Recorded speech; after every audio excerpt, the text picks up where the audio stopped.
श्रीहरिं परमानन्दम् उपदेष्टारमीश्वरं व्यापकं सर्वलोकानां कारणं तन्नमाम्यहम्।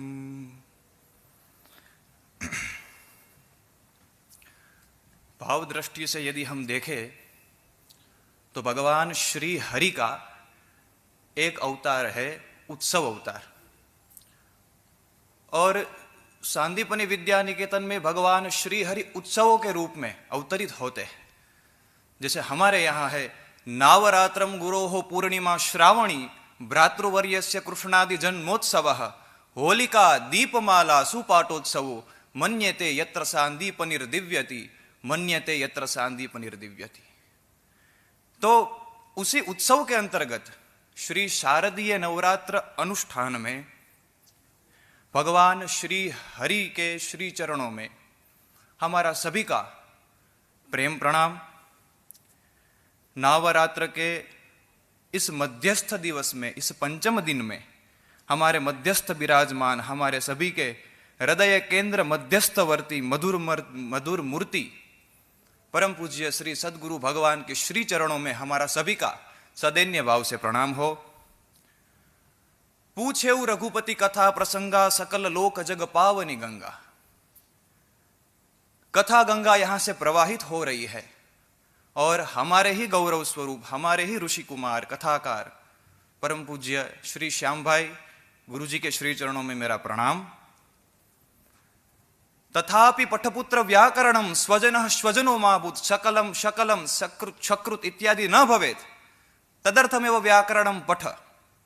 ऐसी कुछ शिक्षा देने वाले हमारे सभी शिक्षा गुरुओं को मेरा प्रणाम। और जैसे श्री श्याम भाई ने कहा था कि प्रत्यक्ष रूप में और परोक्ष रूप में जो श्रोता, क्योंकि अलग अलग घाट्स में सभी लोग यहाँ पे विराजमान है, कोई प्रत्यक्ष रूप में है, कोई परोक्ष रूप में है, ऐसे हमारे सभी श्री हरि के प्यारे भक्तों को जय श्री कृष्ण, जय सिया राम, प्रणाम। पंचमम स्कंद मातेति इस विषय के ऊपर आज मैं कुछ भाव प्रदर्शित करने वाला हूं, लेकिन उससे पूर्व नवरात्रि जो शब्द है, क्योंकि हमारे यहां रात्रि का एक विशिष्ट विधान है, तो नवरात्रि में रात्रि शब्द का ही क्यों प्रयोग किया गया? 9 दिन भी होने चाहिए थे, रात्रि ही क्यों आई? तो कहते हैं पहले रात ही थी। न तत्र सूर्यो भाति न तत्र भाति चंद्रमा। और वाक्यपदीयम के ब्रह्म कांड में जहां भर्तृहरि कहते हैं अनाद निधनम ब्रह्म शब्द तत्वम यद अक्षरम विवर्ते अर्थ भावेन विवर्तते अर्थ भावेन प्रक्रिया जगतो यतः। तो जगत की जो मूलभूत प्रक्रिया थी, क्योंकि पहले तो अंधकार ही था, कुछ नहीं था, लेकिन बाद में उस अंधकार में से उस परम ऊर्जा ने, जो कि जन्म वो व्यक्त ही अव्यक्त थी लेकिन फिर उसमें व्यक्त हुई, तो वो परम ऊर्जा जो थी वही रात्रि के रूप में थी। जैसे एक भाव है, चिद शक्ति रात्रि रूप होई ब्रह्म विद्या उषा ते पोई प्रगटे ब्रह्म ज्ञान उर्जब ही मोह अज्ञान नाशे तब ही। तो पहले रात्रि ही थी। अभी ग्रंथालय में एक पुस्तक पढ़ रहा था, तो उस पुस्तक में नृसिंह तापनीय उपनिषद में, क्योंकि रात्रि का मूल विधान है, तो वहां पे माया का वर्णन आया। उसमें मंत्र है माया वा एषा सर्वमिदं सृजति, ये सब कुछ सृजन करने वाली है, सर्जनात्मक करने वाली है। सर्वमिदं रक्षति सर्वमिदं संहरति तस्मान् मायामेतां शक्तिं विद्याद्य एतां मायां शक्तिं वेद स पाप्मानं तरति समृत्युं तरति सोमृतत्वं च गच्छति महतिं श्रियमश्नुते। तो वो माया जो सर्जन करती है, उसी माया के अंश से ही ब्रह्मा विष्णु और महेश हुए हैं। तो मूलभूत जो माया है, जो मूल शक्ति है, जो पहले रात्रि के रूप में ही थी। आज जो मैं प्रस्तुत करने वाला हूं, क्योंकि गुरुदेव कई बार कथा में कहते हैं कि धर्म को तुम सिर्फ एक कर्मकांड की दृष्टि से ही न देखो, ये कोई क्रियाकांड का प्रलाप ही नहीं है। धर्म के मूल में एक विज्ञान है। जब तक उस विज्ञान को हम नहीं समझेंगे, तब तक सच्चे अर्थ में हम धर्म को नहीं समझ पाएंगे। तो एक ऐसा ही प्रयास नवरात्रि के इन 9 दिनों में भी क्या विज्ञान है, वो कुछ मैं यहां पे प्रस्तुत करूंगा। हमारे यहां वर्ष में 4 संधियां आती है, और ये 4 संधि माने एक काल का एक चक्र है जिसको हम एक निश्चित समय कहते हैं। और इन 4 संधियों में 2 संधियां प्रधान गिनी गई है, जिसको हम 2 गोल संधि कहते हैं। एक संधि आती है चैत्री नवरात्रि में, यानी कि मार्च महीने के आसपास के समय में, और दूसरी संधि आती है अक्टूबर में, जो अभी चल रही है। और इन्हीं 2 गोल संधियों में जो ऋतु का चक्र है वो पूरा परिवर्तित होता है। हमने ये नोट किया है कि चैत्री नवरात्रि के बाद पूरी गर्मी स्टार्ट होती है, फिर अभी शरद ऋतु चल रही है, जैसे ही नवरात्रि पूरी होगी थोड़े काल के बाद जाड़े का मौसम आ जाएगा, ठंडी आ जाएगी। तो पूरा का पूरा जो ऋतु चक्र परिवर्तन है वो इन्हीं दिनों में होता है, और प्रकृति है उसमें पूरा परिवर्तन आता है।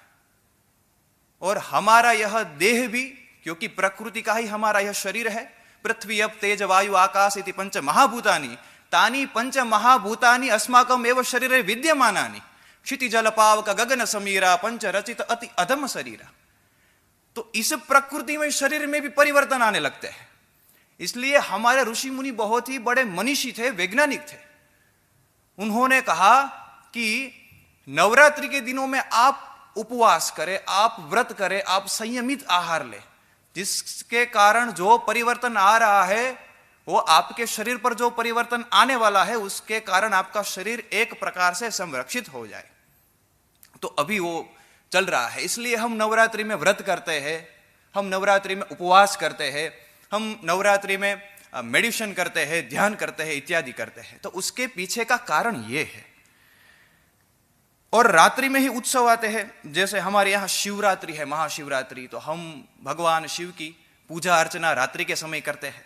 फिर नवरात्रि चली रही है, दीपावली शाम को दिए जलाते हैं, होलिका दहन शाम को करते हैं। लैटिन लैंग्वेज में, लैटिन भाषा में एक शब्द प्राप्त है इक्यूनॉक्स। इक्यू माने इक्यूल माने समान, नॉक्स माने नाइट्स माने रात। इक्वल माने भी समान होता है, लेकिन लैटिन है इसलिए यहां पे इक्यूल है। तो समान रात्रि है इन दिनों में, 12 घंटे की रात होती है, 12 घंटे का दिन होता है, 12 हुए 24। और इन दिनों में पृथ्वी है वो इक्वेटर लाइन में, क्योंकि उसकी भी एक घूमने की एक, जिसको हम धरी कहते हैं, ऑर्बिट। तो अर्थ की एक जो ऑर्बिट होती है वो इन दिनों में थोड़ी परिवर्तित होती है। 23 डिग्री में वो सूर्य के सम्मुख स्थित होती है। परिणाम स्वरूप पृथ्वी जो टेढ़ी घूम रही थी, लेकिन अभी वो उसमें थोड़ा परिवर्तन आया, क्योंकि पूरा ऋतु चक्र परिवर्तित हुआ। इसलिए सूर्य माँ की जो किरण है वो एकदम सीधी यहाँ पे पृथ्वी पर पड़ती है। इसी के कारण पृथ्वी में परिवर्तन आता है। परिवर्तन आया इसलिए हम देखते हैं सुबह ठंडी है, दोपहर को कड़ी धूप है, मानो गर्मी की सीजन आ गई हो, और शाम को फिर हम देखते हैं तो ठंडी है, बारिश आ जाती है। तो पूरा ऋतु का जो चक्र परिवर्तित होता है वो इन्हीं दिनों में होता है। एक मैं बुक पढ़ रहा था तो उसमें एक भाव आया, मेरे पास वो प्रमाण नहीं है लेकिन अच्छा भाव था, मैंने सोचा यहां पे मैं प्रस्तुत करूं। क्योंकि जब हम अपने नाभि में से, हमारे यहां स्फोट की गणना है, स्फुटति इति स्फोटः, व्याकरण में वर्ण स्फोट है, वाक्य स्फोट है, पद स्फोट है, पदानाम स्फोटः, व्याकरणानाम स्फोटः। तो स्फुटति इति स्फोटः, तो हम नाभि में से जो शब्द उच्चारित करते हैं, जैसे ओम, तो शब्द है वह ब्रह्म है। और जैसे कारण है वो कार्य की ओर गति करता है, जैसे अग्नि की लौ है वो सूर्य की ओर गति करती है, वैसे ही ये जो शब्द है वो आकाश की ओर गति करता है। क्या प्रमाण है भाई? हम तो वैयाकरणी है। शब्द प्रमाण कहा वयम विच्छब्दाः तदस्माकं प्रमाणम, महाभाष्य में कहा। तो तर्क संग्रह में मिला शब्द गुणकम आकाशम। शब्द जो ऊपर ऊर्ध्ववर्ती है, हम जो भी बोलते हैं वो ब्रह्मांड में घूमता है, टहलता है। तो रात्रि के समय में हम जो भी ध्यान करते हैं इन दिनों में, तो वो ध्यान एकदम व्यवस्थित रूप से हम कर पाते हैं। जैसे फॉर एग्जाम्पल FM रेडियो हम जब स्टार्ट करते हैं दिन में, एक व्यवहारिक उदाहरण आपके सामने प्रस्तुत कर रहा हूं, तो जब हम एफएम रेडियो स्टार्ट करते हैं तो दिन में 1 से 2 चैनल आती है, हमारा सभी का अनुभव है। लेकिन उसी स्थान पे हम शाम को यदि वो एफएम रेडियो को स्टार्ट करेंगे तो 6 से 7 चैनल्स आती है। भाई इसका क्या कारण है? तो कहा कि एक स्थान से जो कनेक्टिविटी, जो टावर जा रहा है वो दूसरे स्थान जाएगा, लेकिन बीच में कोई बाधा नहीं आएगी। वैसे ही जब हम ध्यान करते हैं तो हमारे नाभि में से जो परब्रह्म परमात्मा की जो ऊर्जा है, जो समाई हुई है, वो हमारे मस्तिष्क में से हमारे उस स्थान से उस परब्रह्म परमात्मा, उस चैतन्य परब्रह्म की जो ब्रह्मांड में विद्यमान है वहां तक जाती है। पूरी कनेक्टिविटी होती है, जिसको हम ओरा कहते हैं, तो वो वहां तक जाती है। लेकिन दिन में सूर्य मां की जो रेडिएशन है, उसकी किरणों के कारण उसमें कुछ त्रुटियां होती है, जैसे एफएम रेडियो में होती है। इसलिए इन दिनों में, क्योंकि पृथ्वी का जो अर्थ का जो ऑर्बिट है वो पूरा घूम गया है, इसलिए रात्रि में ध्यान का विशेष महत्व है। रात्रि में उपासना करो, रात्रि का एक ब्रह्म मुहूर्त भी है, आप ब्रह्म मुहूर्त में उठो और फिर उपासना करो। तो हमारे पीछे का विज्ञान ये है। गुरुदेव कहते हैं धर्म में विज्ञान है, इसलिए हमारे श्री हरि मंदिर में आप दर्शन करेंगे तो ऊपर सभी श्री धर्म विग्रह स्वरूप है, सभी भगवान ऊपर है, लेकिन पीछे साइंस गैलरी है। तो धर्म के मूल में विज्ञान समाया हुआ है। तो जब तक हम धर्म के मूल को, उस विज्ञान को नहीं जानेंगे, तब तक सच्ची परिभाषा में हम धर्म को प्रतिपादित नहीं कर सकते। गीता जी में जैसे कहा, नवद्वारे पुरे देहि नैव कुर्वन्न कारयन्। हमारा यह शरीर जो पांच भौतिक है वो 9 द्वार है उसमें। इन मुख्य इंद्रियों के अनुशासन, क्योंकि हमारे यहां 10 इंद्रिया है, 5 ज्ञानेन्द्रिय है, श्रोत्रम त्वक् चक्षु जिह्वा घ्राणमिति पंच बुद्धिन्द्रियाणि वा ज्ञानेन्द्रियाणि सांख्यकारिकायाम, पंच कर्मेन्द्रियाणि वाक् पाणि पाद पायुस्थिति पंच कर्मेन्द्रियाणि आहुः। तो इन 10 जो इंद्रिया है उनके अनुशासन, उसकी स्वच्छता स्थापित करने के प्रतीक के रूप में शरीर को सुचारू रूप से चलाने के लिए 9 द्वारों की शुद्धि का पर्व ही ये 9 दिन की नवरात्रि है। क्योंकि 9 दिन में हम क्या करते हैं? अच्छा सुनते हैं, अच्छा सूंघते हैं, अच्छा बोलते हैं, अच्छा देखते हैं, अच्छे दर्शन करते हैं, अच्छा आहार लेते हैं, जिसके कारण हमारे पाचन तंत्र की शुद्धि होती है, हम उपवास करते हैं और संयमित जीवन जीते हैं इन 9 दिनों में। तो ये पूरा विज्ञान है हमारी नवरात्रि में। नवरात्र के जो 5 कार्य प्रमुख होते हैं, क्योंकि नवरात्रि है वो अज्ञान से ज्ञान की ओर ले जाने की एक प्रक्रिया है।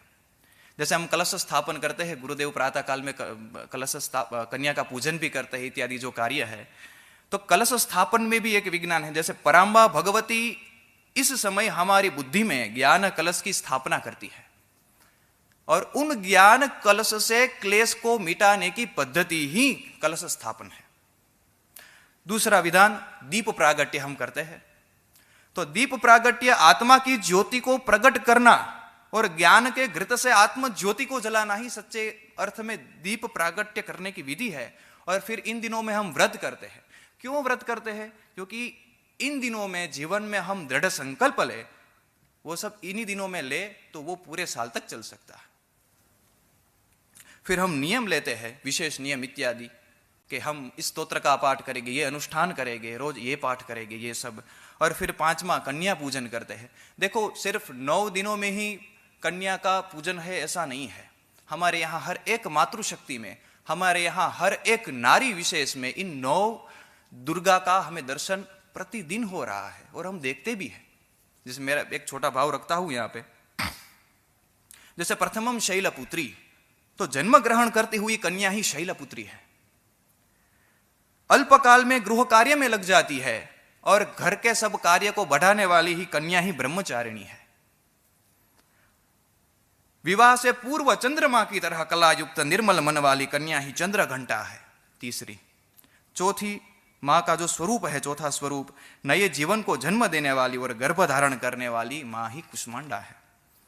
संतान को हृदय से लगाती है, क्योंकि स्कंद माता का फोटो हमने देखा हो तो पराम्बा भगवती के अंक में कार्तिकेय महाराज विराजमान है। तो संतान को हृदय से लगाती है, वह है स्कंद माता। संयम साधना से घर को चलाने वाली वही है कात्यायनी मां। व्रत त्याग के द्वारा पति सहायिका जो देवी है वही है कालरात्रि। वृद्धा होकर जो आशीर्वाद और मार्गदर्शन देने वाली है वही है महागौरी। और फिर प्राणों का अंत समय में परित्याग करने वाली और सारे वंश को सिद्धि मार्गदर्शन देने वाली वही है सिद्धिदात्री। ये 9 दुर्गा का रूप सिर्फ हम मूर्तियों में, मंदिरों में न देखें, नारी के एक एक हमारे मातृशक्ति के रूप में भी देखे, एक ऐसा भी भाव है। अब मैं अपने मूल विषय पर भी आता हूं। स्कंद माता के ऊपर मुझे बोलना है। स्कंद माता, उसमें स्कंदस्य माता यासा स्कंद माता, षष्ठी तत्पुरुष का प्रयोग यहां पे हुआ है। स्कंद शब्द में मूल धातु है स्कदी गतौ शोषणे च। दो अर्थ है, गति और शोषण। गति के भी तीन अर्थ, ज्ञानम गमनम प्राप्ति ही, शोषण ये भी एक अर्थ है। स्कदी में वहां पे, क्योंकि स्कदी इद है, इसलिए इदितो नुम धातुओं से नुम आगम कर दो, अच प्रत्यय करके इकार का लोप कर दो, प्रातिपदिकत्वाद सुप वहां पे सुप्रत्यय होगा और स्वादिकार्य हो गए स्कंद, ये रूप बनता है। व्युत्पत्ति देखे तो स्कंदयति उत्प्लुत्य गच्छति, स्कंदयति शोषयति असुरान दैत्यान वा इति स्कंद। दो अर्थ बताए गए। एक तो उत्प्लुत्य गच्छति, गच्छति माने गमरुगतो, जो गति करते हैं, लेकिन उत्प्लुत्य गच्छति तो ये अर्थ, उत्प्लुत्य माने जो उछल कर गति करते हैं। तो कार्तिकेय उछल कर कैसे गति करते हैं?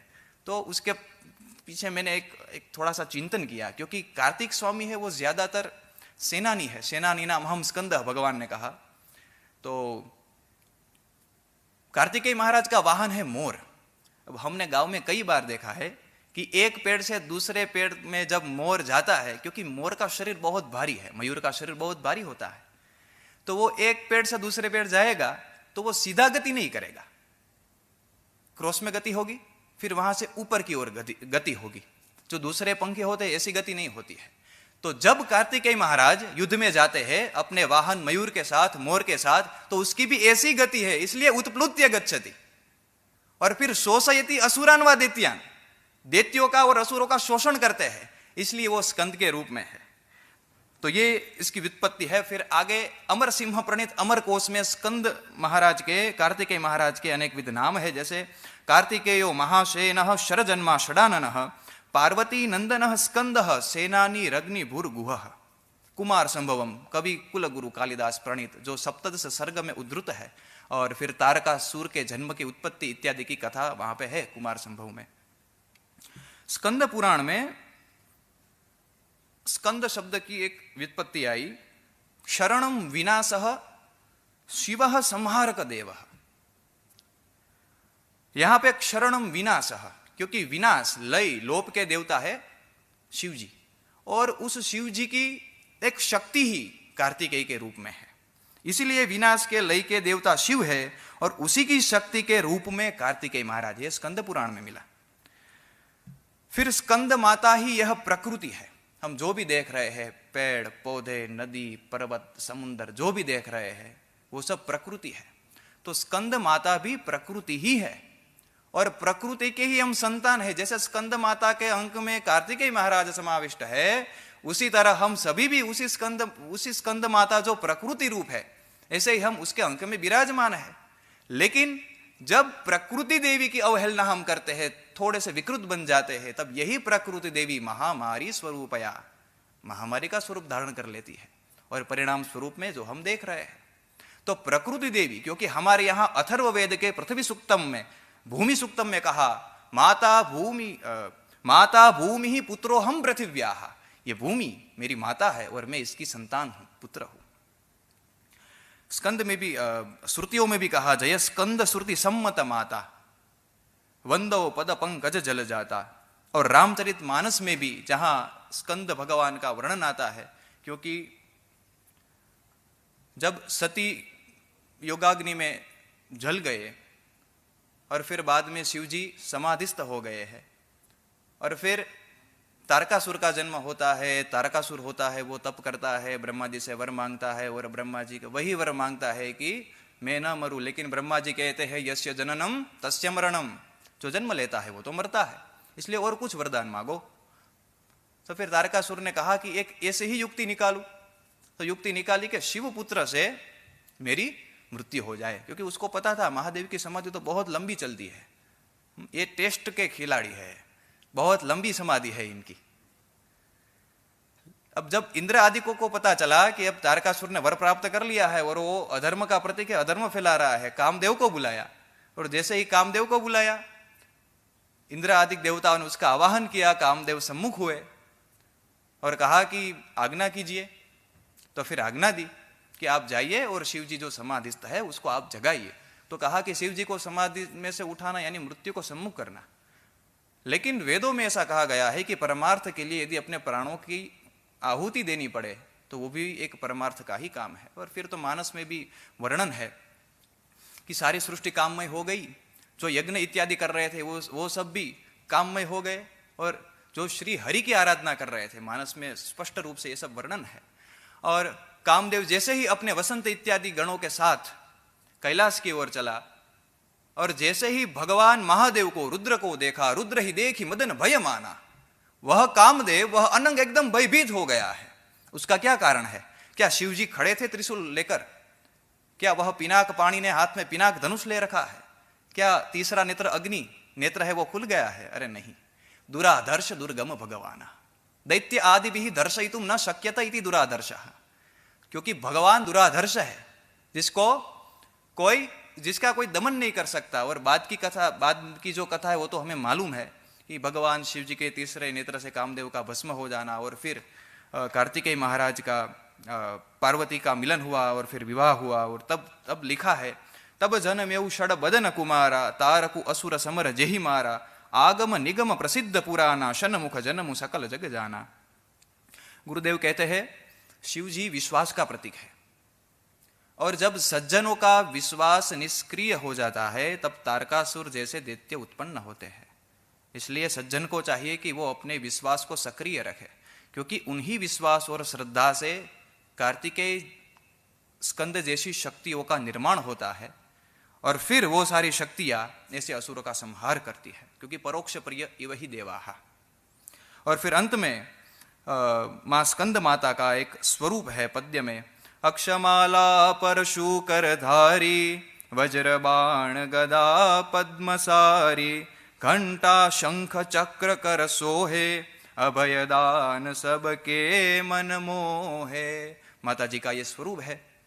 और फिर अंत में एक प्रार्थना के साथ मैं अपनी वाणी को विराम देता हूं। दुर्गा दुर्मति दूर कर, मम मति करहु प्रकाश, बारंबार वंदन करूं चरण कमल की आश। मां पराम्बा भगवती के श्री चरणों में, भगवान श्री हरि के श्री चरणों में, और परम पूज्य श्री सद्गुरु भगवान के श्री चरणों में मैं अपने वाक पुष्प को समर्पित करता हूं। कुछ भी अच्छा लगे तो वो सद्गुरु भगवान का ही आशीर्वाद है, उन्हीं की प्रेरणा है, और कुछ भी छूट गया हो तो बालकवत समझकर आप क्षमा करेंगे। यही भाव के साथ आप सभी को पुनश्च एक बार प्रेम प्रणाम। जय श्री कृष्ण।